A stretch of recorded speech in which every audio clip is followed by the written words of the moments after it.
Magical money park.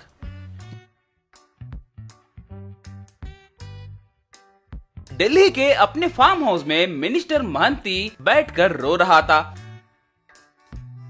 उसका साला गंगाराम वहाँ पर आया। क्या जीजा जी, आप क्यों रो रहे हो? आम तौर पर आप लोगों को रुलाते हो ना, वैसे आप क्यों रो रहे हो? ओहो, मुझे लगता है कि लाफिंग थेरेपी के जैसे ये भी कोई क्राइंग थेरेपी है शायद। सही है ना? सही है ना? मैंने सुना है कि लाफिंग थेरेपी से हमारा स्वास्थ्य अच्छा रहेगा, मगर इस क्राइंग थेरेपी का क्या फायदा है जीजा जी? आप तो फायदे के बिना कोई भी काम नहीं करते हैं ना। ऐसे वो सवाल पे सवाल पूछते रहने पर महंती रोना बंद करके गंगाराम को दे मारा। अरे बेवकूफ, इससे पहले हमने जो सरकार के पास से लोगों की भलाई कर रहे हैं यूं कहकर लिए पैसे और लोगों को धोखा देकर कमाए पैसे सारे अब करेंसी बदलने की वजह से सारे बर्बाद हो गए हैं। अब हमारे पास नया करेंसी भी ब्लैक मनी के रूप में बहुत जमा हो रहा है। उसका क्या करना है ये सोचकर मेरा भेजा गर्म हो रहा है रे। जीजा जी, आप अपने भेजे को ठंडा रखिए। मेरे पास एक चोरी जैसा आइडिया है। हमारे पास जो पैसे हैं उनसे हम एक मैजिकल मनी पार्क तैयार करेंगे, यानी पार्क में रहने वाले तरह तरह के खेलने वाले चीजों को हम करेंसी से बनाएंगे। तब लोग आकर उस मनी पार्क में अच्छे से खेल कूद कर घर जाएंगे। कहते ही फिर से महंत उसे 2 झापड़ मारा। अच्छा है रे, पैसों से मैजिकल मनी पार्क को तैयार करने का आइडिया बहुत अच्छा है, मगर उससे हमें क्या फायदा? मेरे दादाजी मुझसे कहा करते थे कि बिना फायदे के कोई काम नहीं करना चाहिए, कहा गंगाराम तब। जीजा जी, किसने कहा कि हमें इसमें लाभ नहीं है? आप पूरी बात नहीं सुनोगे क्या? इस मैजिकल मनी पार्क में लोगों को वो जो भी खेल खेलेंगे वहीं के वहीं उन पर पैसे बरसेंगे। हम पार्क को उस तरह डिजाइन करवाएंगे। रे नालायक, हरदम लोगों को उपयोग होने वाले चीज डिजाइन करने को कह रहे हो। तुम्हारे इस कॉन्सेप्ट की वजह से हमें क्या लाभ है रे? मैं पूछता हूँ हमारा फायदा क्या है? तुम्हारे भेजे को वो समझ में नहीं आ रहा है। हरदम लोगों में पैसे बर्बाद करने की ही बात करते रहते हो। जीजा जी, यही है असली ट्विस्ट। इस मैजिकल पार्क के बारे में हम अच्छे से पब्लिसिटी देने के बाद लोग उसे देखने के लिए बड़ी तादाद में आएंगे, मगर वहाँ सभी को एंट्री नहीं मिलेगी। जो भी सोने के सिक्के से टिकट खरीदेगा उसे को एंट्री मिलेगा। तो हम उन पर सिर्फ रुपये बरसाएंगे जीजा जी, मगर हम लोगों से सोना हड़प लेंगे। सोना जीजा जी, सोना। खुशी से उछलकर महंत। वाह साले, अद्भुत आइडिया दिया है तूने। फिर देरी किस बात की? जल्दी जाकर उस मैजिकल मनी पार्क का डिजाइन बनाओ, जाओ। गंगाराम मैजिकल मनी पार्क का निर्माण किया।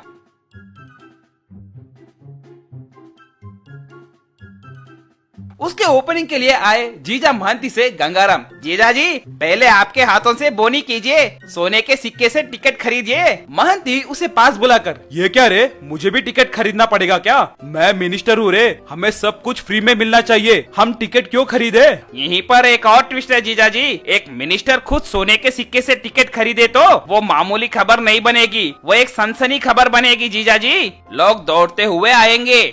ऐसे सीधे सीधे कहो ना, गधे कहीं के। ठीक है ठीक है, कहकर गोल्ड कॉइन से टिकट खरीदकर अंदर गया और मैजिकल मनी पार्क में पैसों से बनाए तरह तरह की चीजों से खेलने लगा। वो खेल रहा था और पैसे उछलकर गिर रहे थे। बस उस पैसों के ढेर को देखकर महंती, वाह ये मैजिकल मनी पार्क क्या मस्त है रे। ऐसा पार्क शायद सिर्फ यही है। ये गरीबों के लिए बहुत काम आएगा। ऐसे खेलने के वजह से अपने शरीर को एक्सरसाइज के साथ साथ जेब भर के पैसे भी मिलेंगे, जो चाहे वो खरीद सकते हैं। यूं भाषण देकर चला गया। उस दिन से उस पार्क में बहुत लोग आने लगे और उस मनी पार्क में खेलने लगे।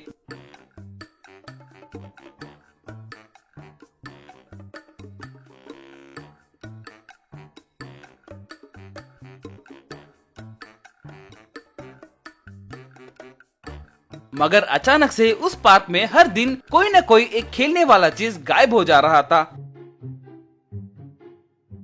एक दिन मैनेजर भागते हुए आकर गंगाराम से, सर, हमारे मैजिकल मनी पार्क में आज एक झूला गायब हो गया सर। ऐसे हर दिन एक चीज गायब हो जा रहा है सर। सारे दरवाजे बंद हैं और कोई भी किसी चीज को बाहर ले जाए जैसा नहीं लग रहा है, मगर वो सब गायब हो जा रहे हैं साहब। वो कैसे गायब हो जाएंगे रे गधे कहीं के? इतना बड़ा झूला कैसे गायब हो जाएगा? हवा में उड़ गया क्या? हम में से ही कोई चोर है। जाओ जाकर निगरानी रखो। मैनेजर तब वहाँ काम करने वालों को लाइन में खड़ा करवाया और उन्हें देखकर गंगाराम, रे सच सच बोलो, हर दिन एक खेलने वाला चीज गायब हो जा रही है। कौन चोरी कर रहा है? वो कितने कीमती है पता है क्या? 1-1 करोड़ रुपए का है। वो सारे चीज असली नोट से बनाए हुए हैं।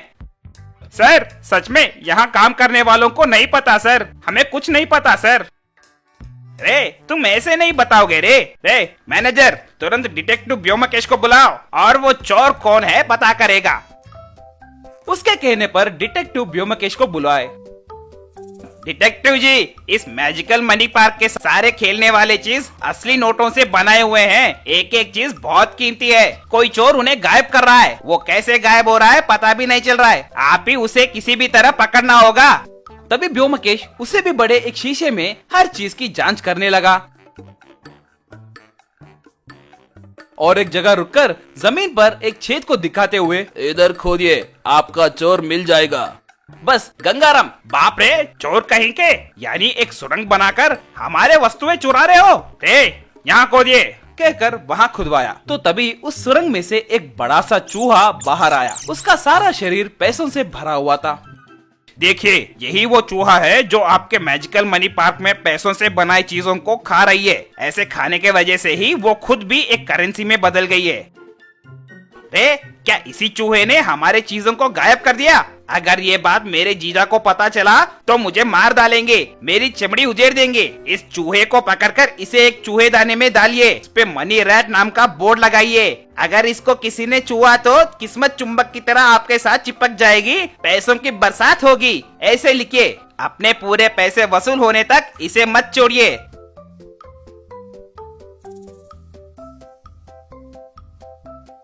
कहकर उसे एक चूहेदाने में लगाकर उसके द्वारा भी पैसे कमाने लगे।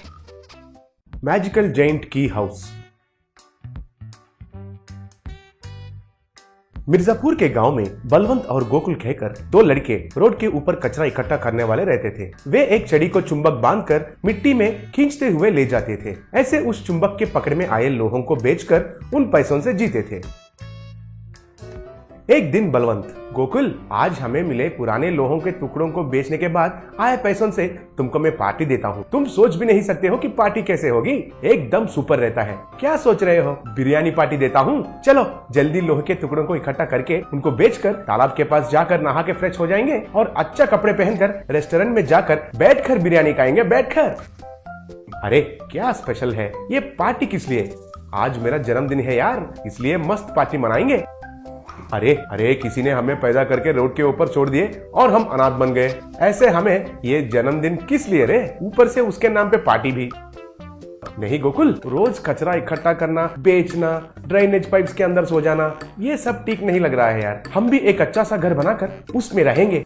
अरे तुम्हारे बातें तो सुनने के लिए बहुत अच्छे हैं। रेस्टोरेंट में बैठकर खाना, हमारा खुद का घर रहना, सुनने के लिए तो बहुत बढ़िया है और ग्रैंड लग रहा है। लेकिन ये सब कैसे मुमकिन होगा यार? वो मुझे मालूम नहीं है, बस मैंने ऐसा सोचा अगर तुम्हें पसंद है तो रेस्टोरेंट में बैठकर बिरयानी खाएंगे। ठीक है बर्थडे बॉय, चलो। आज धूप ज्यादा है लेकिन हम परवाह नहीं करेंगे और मिट्टी में ढूंढेंगे, लोहे के टुकड़ों को इकट्ठा करेंगे, उनको बेचकर पैसे कमाएंगे और पार्टी करेंगे। कहकर उस चुंबक छड़ी को मिट्टी में खींचते हुए जा रहे थे। तब उनको एक बड़ा सा लोहे का चाबी मिला। छड़ी को मिट्टी में खींचते हुए जा रहे थे। तब उनको एक बड़ा सा लोहे का चाबी मिला। देखा तो वो बहुत बड़ा है। उसे देखकर बलवंत, अरे गोकुल, ये क्या है? देखो, हमारे छड़ी से भी बड़ा है। इतना बड़ा लोहे का टुकड़ा बोले तो कम से कम आधा किलो तो रहता है। आज हम डबल बिरयानी खाएंगे। तो उस लोहे को अच्छे से जांच करके गोकुल, अरे ये तो लोहे का चाबी जैसा लग रहा है। अरे बाप रे, इतना बड़ा चाबी है तो वो लॉक कितना बड़ा होगा और कितना बड़ा दरवाजा होगा। मुझे तो ये महाराजाओं की जमाना का चाबी जैसा लग रहा है। नहीं तो इतना बड़ा कैसा रहता है? अरे हमारे पास तो घर नहीं है ना, और हमें कोई नहीं है कहकर हम दुखी हो रहे हैं। शायद भगवान हमें एक बड़ा सा घर देने वाला है। तुम्हारे मुंह, अगर देना है तो हमें ऐसे भिखारी बनाकर ऐसे रोड के ऊपर क्यों छोड़ दिया? तुम्हें किसी अंबानी के घर में, मुझे किसी अमिताभ बच्चन के घर में क्यों नहीं पैदा किया? तब उस चाबी को देखकर बलवंत, अरे गोकुल, इसके ऊपर कुछ लिखा है, क्या है? पढ़ो। मुझे इतना पढ़ना आता है तो ये कचरे का काम क्यों करता हूँ? एक काम करते हैं, किसी से पूछते हैं इस पर क्या लिखा है। वो पढ़ने वाला पढ़कर सुनाएगा ना। अरे एक मिनट रुको, अगर इस चाबी किसी गुप्त निधि का है तो वो पढ़ने वाला हमसे भी पहला जाकर उसे ले लेगा ना। हाँ, ये तो है, किसी स्कूल बच्चे को रोककर पूछते हैं। वो बच्चा तो हमको धोखा नहीं दे सकता है ना, ऐसे वाले से पूछते हैं। इतने में उधर से एक स्कूल बैग लगाकर स्कूल जा रहा मोटू दिखाई दिया। गोकुल उसे रोककर, अरे इधर आओ, तुम इंग्लिश मीडियम में है ना, अच्छा पढ़ते हो क्या? मुझे तो लग रहा है कि तुम्हें पढ़ना नहीं आता है। अरे भैया, मैं तो बहुत अच्छे से पढ़ता हूँ और मैं क्लास में फर्स्ट हूँ। ओहो, ऐसा है क्या? अगर तुम क्लास में फर्स्ट आए तो इसके ऊपर इंग्लिश में कुछ लिखा है, वो पढ़ के बताओ। अरे भैया, ये इंग्लिश नहीं है, हिंदी है। ढूंढो ढूंढो ढूंढो, पूरा जंगल ढूंढो, जंगल के बीच में आकर 7 फीट में रहने वाला उस नैऋति को ढूंढो, बहुत सारे संपत्ति मिलेगी, कहकर लिखा हुआ है इसके ऊपर। भैया, क्या भैया, ये कोई मजाक है क्या? हाँ हाँ हाँ, ये तो मजाक है, मजाक है। जाओ जाओ, स्कूल जाओ, फिर से फर्स्ट रैंक आना है, जाओ जाओ। अरे बल्लू, उस छोटे को 20 रुपए दे दो, आइसक्रीम खाएगा, कहकर उनको 20 रुपए दिया। बाद में उस जेंट की को ले जाकर दोनों जंगल में गए। अरे हम जंगल के बीच में पहुंच गए। अब इधर से ये नैऋति 60 फीट में है।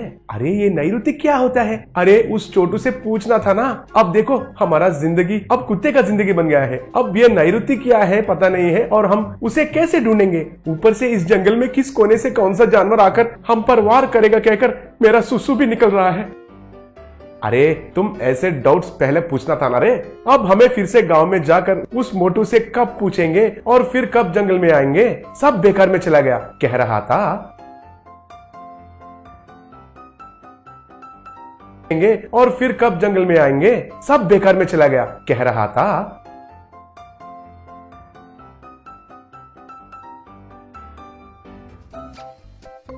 इतने में पेड़ के पीछे से मोटू आकर, अरे तुम दोनों फिक्र मत करो, नैऋति बोले तो दक्षिण और उत्तर के रहने वाला बीच को नैऋति कहते हैं। ये देखो, इधर से 7 फीट जाना चाहिए। अरे वाह, तुम तो सुपर हो, लेकिन तुम इधर कैसे आए? आप कुछ करने वाला है कहकर मुझे पता चला, और वो क्या है पता करने के लिए आपका पीछा किया। अरे मोटू के बच्चे, इस मोटू को हम बिल्कुल विश्वास नहीं करना चाहिए। पकड़ो, इसको छड़ी से मारेंगे। जाने दो यार, अगर मोटू इधर नहीं आया तो हमें उस नैऋति के बारे में कैसे पता चलेगा? पहले उस नैऋति के पास जाएंगे, चलो।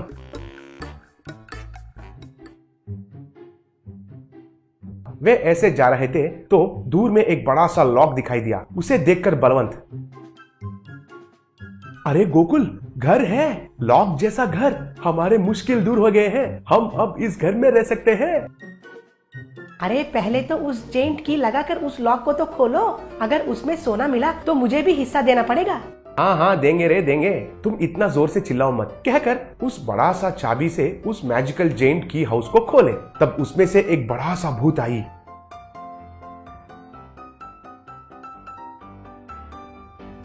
और मोटू को खींचकर अंदर लेकर चली गई। बलवंत और गोकुल दूर भागकर देख रहे थे। अरे हम तो जैसे भी बच गए, लेकिन उस मोटू का क्या होगा?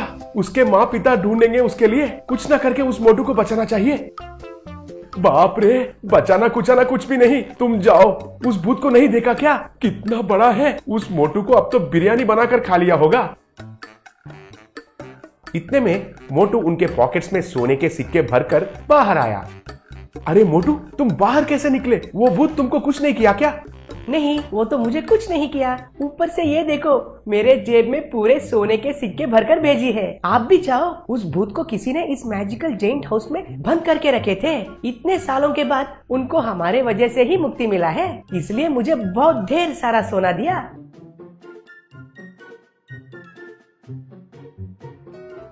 तब बलवंत और गोकुल दोनों मिलकर अंदर भागे और भूत से बलवंत, हेलो मैडम, भूत मैडम, आपका मुक्ति का कारण हम दोनों हैं। हम दोनों को भी आपको बहुमान देना पड़ेगा।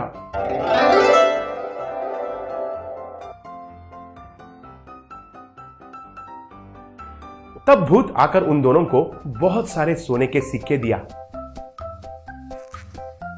बाद में उनको बेचकर एक छोटा सा मकान खरीदकर बिरयानी खाते हुए बलवंत और गोकुल खुशी से जीने लगे।